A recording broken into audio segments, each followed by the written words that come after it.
Welcome back to my channel. This is the man tutorials, and what I do is to help students prepare for the exams on the use of English and a new teacher. If today is the first time on this channel, start by clicking on the subscribe button so you can get notified each time I upload a new video, and so you can see the other videos that I've already uploaded on this channel. In today's video, I'll be looking at a popularly demanded topic, Concord. Concord in English grammar simply means subject-verb agreement. Subject-verb agreement. It means that the subject and the verb in a sentence should agree or match, else the sentence will not sound correct. So in today's video, we're going to look at some certain rules of Concord that will help you to know how to match subject and verb in a sentence. I hope you already know what subject is and what a verb is. Subject is a noun or pronoun that tells you what the sentence is all about. A subject is the noun or pronoun that tells us what the sentence is all about. It is the initiator of the action in a sentence. For example, I teach English. I teach English. The subject is I. It tells you what the sentence is all about. What is the sentence all about? It's all about me, what I do. So, I is the pronoun that is the subject of the sentence. Then verb is the action word, is the word that carries the action of the sentence. In our example, the verb is the word teach. Teach is the doing word, is the action word in the sentence. What do? I teach. Now let's move further. I hope you understand the meaning of subject and verb now, because I'll be making a lot of reference to it in the course of this tutorial. Let's look at the first rule. The first rule, and which is the basic rule of Concord. The rule says the verb and the subject must agree in number.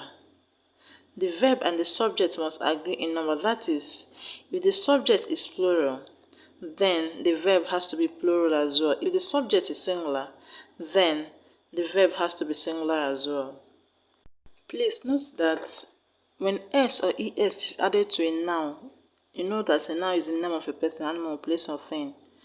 When s or es is being added to a noun, it will make it plural. But when s or es is being added to a verb, that is a doing word in a sentence, when s or es is being added to it, it will make it singular. So I hope you understand the difference between s found in nouns and s that are found in verbs. Now let's look at this example. He teaches English. They teach English. In the first example, he teaches English. He is a singular pronoun. That's why it goes with a verb that has es. And you know that a verb that has es is singular as well.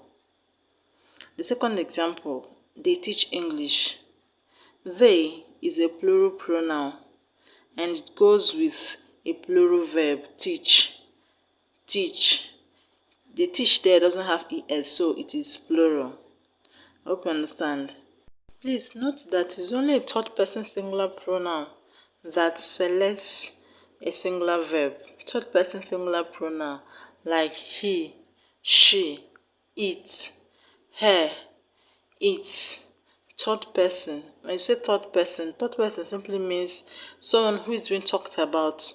It's not the person talking or the person being talked to, rather the person that is being talked about. He, she, her, it, its. So when you have any of those as the subject of the sentence, always select a singular verb to go with it. But when you have a singular pronoun that is not the third person, please do not use a singular verb. That's why it's encouraged to say I teaches English. I teaches English. I is singular, is a singular pronoun, but is not the third person singular pronoun. It is the first person singular pronoun. It is the person talking. Remember, third person singular pronoun is the person being talked about. I hope that is clear. Now let's look at the second rule. Subjects that are joined by and in a sentence use a plural verb. You already know this. Subjects that are joined by either or, neither nor, use singular verb. Subjects that are joined by either or, neither nor, use singular verb.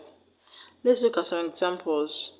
Orange and pineapple are delicious fruit. Orange and pineapple are delicious fruit. Another example. Neither orange nor pineapple is bad to health. Neither orange nor pineapple is bad to health. Third example. Neither orange or pineapple is good for getting rid of constipation. Neither orange or pineapple is good for getting rid of constipation. In the first example, orange and pineapple are delicious fruits. Orange and pineapple are joined by and. Orange, pineapple are joined by and, so it chose a plural verb are. Now, second example. Neither orange nor pineapple is bad to health. Orange and pineapple are joined by neither nor, so it chose a singular verb, which is is. Is the singular form of are. Are is plural, is singular. Third example. Either orange or pineapple is good for getting rid of constipation. Either orange or pineapple is good for getting rid of constipation. The subjects orange and pineapple are joined by either or. Subjects orange and pineapple are joined by either or, so it chose a singular verb is. Now let's look at the third rule. Rule 3. When the verb in a sentence is containing or, either or, neither nor, it will agree with the noun or pronoun closest to it. Noun or pronoun closest to it. Now let's look at some examples. Neither orange nor pineapples are bad to health. Neither orange nor pineapples are bad to health. The second subject, pineapples, is in the plural form. That's why it chose a plural verb are. It chose a plural verb are because pineapples is in the plural form and is the noun that is closest to the verb. Remember the rule. When verb in a sentence is containing or, either or, neither nor, it will agree with the noun or pronoun that is closest to it. So the verb has to agree with pineapples and not orange. Orange is singular, pineapples is plural. So the verb has to be plural in order to agree with the noun that is closest to it, which is pineapples. Let's look at another example. Either oranges or pineapple is best for getting rid of constipation. Either oranges or pineapple is best for getting rid of constipation. Now, the noun is a singular because it agrees with the noun that is closest to it, the subject that is closest to it, which is pineapple and not oranges. And if that oranges is the word or the noun that is closest to it, it would have been are. It should have been plural are in order to agree with it.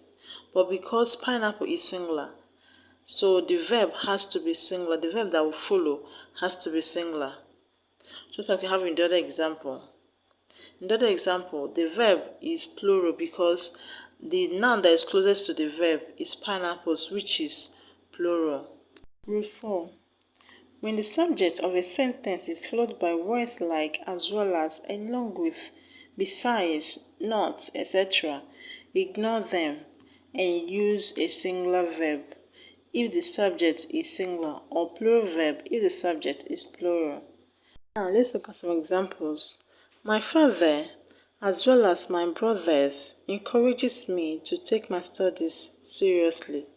Encourages is singular, is the verb and is singular. It does not agree with the noun that is closest to it, brothers.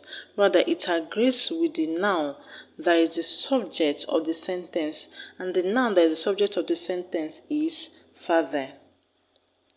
Now let's look at another example.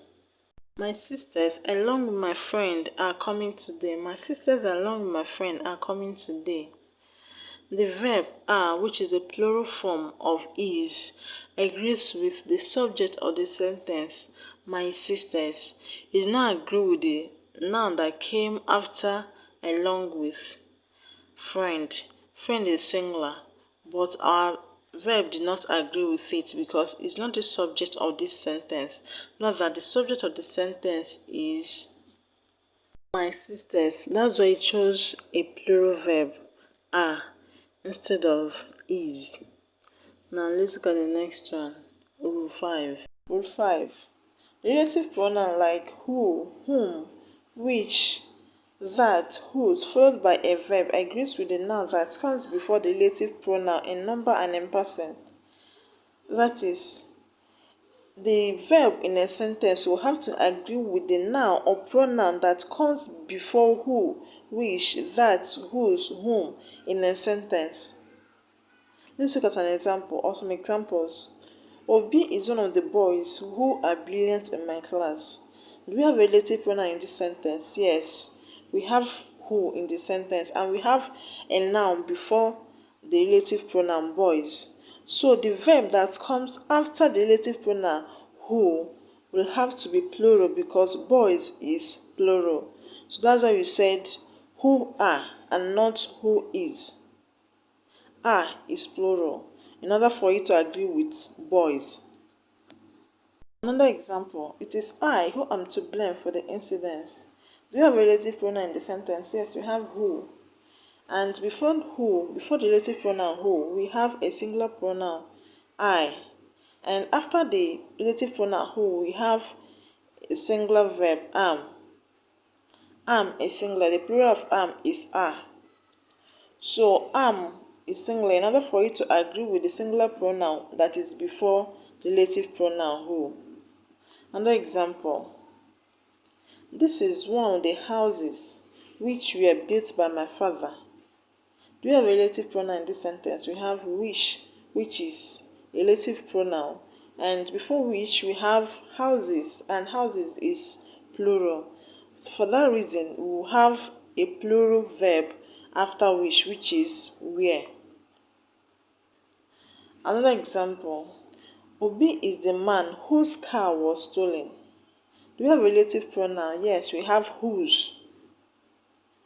The noun before the relative pronoun is man and it is singular. And after the relative pronoun, we have a singular verb, was.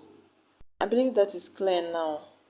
This is what I'll be doing the course of today's lesson. I hope you understood it. I hope you learned something new from this lesson. Please, if you have not subscribed already, subscribe and click on the like button. If you have subscribed, just click on the like button. There's still more you need to learn on Concord, which I want to share with you in another video. But that depends on how many people that like this video. So if you like this video, if you want me to teach you more on Concord, please click on the like button. And you can also leave a comment for me in the comment section. Thank you very much for watching. I'll see you next time in another video. Bye for now.